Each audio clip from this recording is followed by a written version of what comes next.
Hello বন্ধুরা, কেমন আছো সবাই? আশা করি খুব ভালো আছো। আমিও ভালো আছি।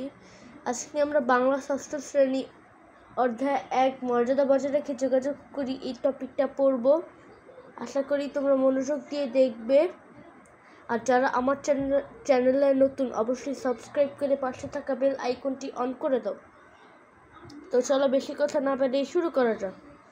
এটা হচ্ছে নতুন বই, 2024 সালের। দেখো এখানে লেখাই 24 সাল। চলো বইটা খোলা যাক। ও বাবা, কি সুন্দর! দাঁড়াও,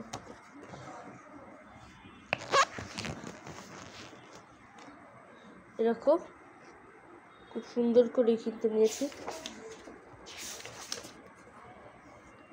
ওয়াও, সূচিপত্রে যে মর্যাদা বজায় রেখে যোগাযোগ করি। ওয়াও, এত সুন্দর ছবি। তো চলো পড়া যাক। মর্যাদা বজায় রেখে যোগাযোগ করি। পরিস্থিতি অনুযায়ী যোগাযোগ। নিচের কয়েকটি পরিস্থিতির উল্লেখ আছে। এসব পরিস্থিতি কী ধরনের যোগাযোগ হয়? ছোট ছোট দলে ভাগ হয়ে আলোচনা করো। ভূমিকা ভিন্নের মধ্যে উপস্থাপন করো। রাতের খাওয়ার সাথে পরিবারের সবাই মিলে একসাথে কথা বলছি। সারাদিন কে কী করেছি তা নিয়ে কথা হচ্ছে।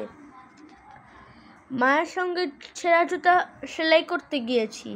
একজন মুচি রাস্তার মোড়ে বসে আছেন, তার সাথে আমার ও মায়ের কথা হচ্ছে। হাসপাতালে অসুস্থ আত্মীয় ভর্তি হয়ে আছেন, বাবার সঙ্গে তাকে দেখতে গিয়েছি এবং তার চিকিৎসার খোঁজ খবর নিচ্ছি। বাড়ির পাশে দোকানে এসেছি কিছু জিনিসপত্র কিনতে, দোকানদারের সাথে কথা বলছি। কয়েকজন বন্ধু স্কুল থেকে বাড়ি ফিরছে। একজন অপরিচিত লোক আমাদের কাছে ঠিকানা জানতে চাইলেন। কিছুদিন অসুস্থ থাকার জন্য স্কুলে আসতে পারিনি। শ্রেণী শিক্ষক বাড়িতে ফোন করে আমার সাথে কথা বলছেন। এগুলো আমরা ভূমিকা ভিন্নের মাধ্যমে পড়তে পারবো। দেখো, যোগাযোগের ক্ষেত্রে বিবেচ্য বিভিন্ন পরিস্থিতি মর্যাদা বজায় রেখে যোগাযোগের ক্ষেত্রে যেসব বিষয় বিবেচনা রাখা উচিত বলে তোমার মনে হয় সেগুলো নিচে লেখো। দেখো অনেকটা ছক আছে, ছকটা আমরা পরে দেখছি। তারপর ভাষার মর্যাদার প্রকাশ। তুমি যেভাবে পরিবারের বাইরের মানুষের সঙ্গে যোগাযোগ করো সেই অনুযায়ী নিচের ছকটি পূরণ করা ছকে অমিল নিয়ে সহপাঠীর সাথে আলোচনা করো। এখানে একটা ছক আছে। এই যে কি বলি, কাদের বলি, যে তুমি, তোমার, তোমাকে, তোমরা, তোমাদের, মা বাবা, ভাই বোন, দাদা দাদি, নানা নানি, আপনি, আপনার, আপনাকে, আপনারা, আপনাদের, অপরিচিত লোকদের, শিক্ষক শিক্ষিকাদের, তুই, তোর, তোকে, তোরা, তোদের, বন্ধু বান্ধব, সহপাঠী, অতি ঘনিষ্ঠ যে, সে, তার, তাকে, তারা, তাদের।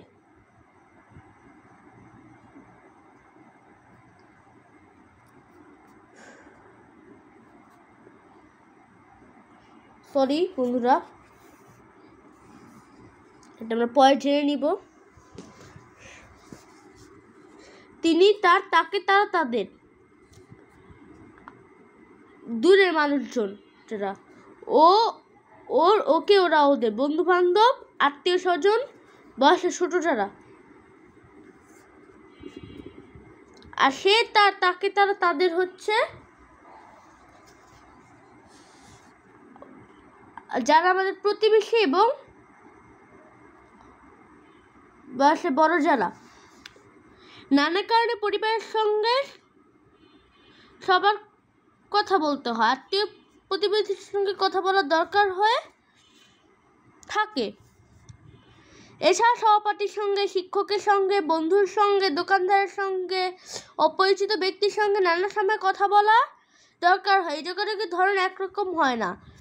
তার ছোটদের সাথে একরকম, সমবয়সীদের সাথে একরকম, বড়দের সাথে একরকম, আবার অপরিচিত লোকদের সাথে একরকম। নিচে বাক্যটি দেখো, বাক্যগুলোতে কোন কোন শব্দ পরিবর্তন হয়েছে তা চিহ্নিত করো।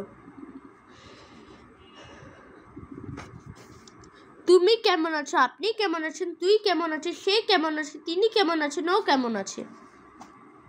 আবার দেখুন এখানে আছে মর্যাদা বজায় রেখে যোগাযোগ করি। মর্যাদা অনুযায়ী সর্বনাম ও ক্রিয়া। তুমি, আপনি, তুই, সে, তিনি এগুলো সর্বনাম। সর্বনাম শব্দ নামের বদল বসে। সর্বনাম মূল 3 ধরনের: সাধারণ সর্বনাম, মানের সর্বনাম, ঘনিষ্ঠ সর্বনাম।